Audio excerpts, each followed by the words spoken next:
Hello, welcome to my YouTube channel. ഇന്ന് നമ്മൾ നോക്കാൻ പോകുന്നത് നോ ബേക്ക് ചോക്ലേറ്റ് പുഡിംഗ് ആണ്.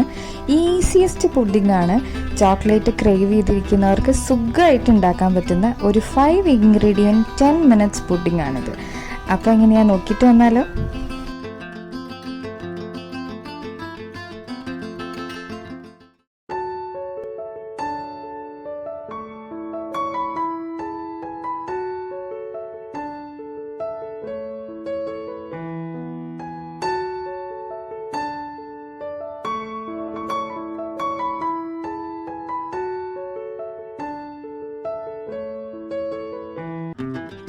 നമ്മുടെ ഈസിയസ്റ്റ് ഡെസേർട്ടിന് വേണ്ട കാര്യങ്ങൾ കൊക്കോ പൗഡർ, ബട്ടർ, മിൽക്ക്, പിന്നെ ഷുഗർ, പിന്നെ ലാസ്റ്റ് ഒരു ഇൻഗ്രീഡിയൻറ്റും കൂടിയുണ്ട്. അത് വഴിയേ പറയാം. അപ്പോൾ ആദ്യം നമുക്ക് പുഡിങ്ങിൻ്റെ മിക്സ്ചർ തയ്യാറാക്കിയെടുക്കാം. അതിനുവേണ്ടി ഒരു സോസ് പാനിൽ നമ്മൾ പാൽ നന്നായിട്ട് തിളപ്പിക്കുക. അതിലേക്ക് കൊക്കോ പൗഡർ ആഡ് ചെയ്യുക. കൊക്കോ പൗഡർ ആഡ് ചെയ്യുമ്പോൾ ലംസ് ഇല്ലാതെ തന്നെ തിളപ്പിച്ചെടുക്കാൻ നോക്കുക.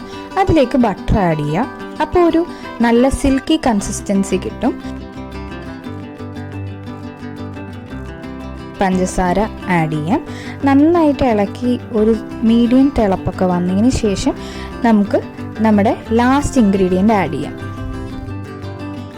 ലാസ്റ്റ് ഇൻഗ്രീഡിയൻ്റ് ആയിട്ട് 1 ടീസ്പൂൺ കോൺഫ്ലവർ പൗഡർ ചേർത്ത് നന്നായിട്ട് മിക്സ് ചെയ്തെടുക്കുക. അതിനുശേഷം നമുക്ക് ആരോ റൂട്ടാണ് വേണ്ടത്.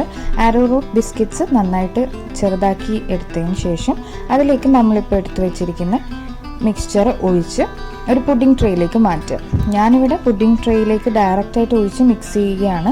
നിങ്ങൾക്ക് വേണമെങ്കിൽ വേറൊരു പാത്രത്തിൽ മിക്സ് ചെയ്തതിന് ശേഷം പുഡിംഗ് ട്രേയിൽ നന്നായിട്ട് അറേഞ്ച് ചെയ്യാവുന്നതുമാണ്.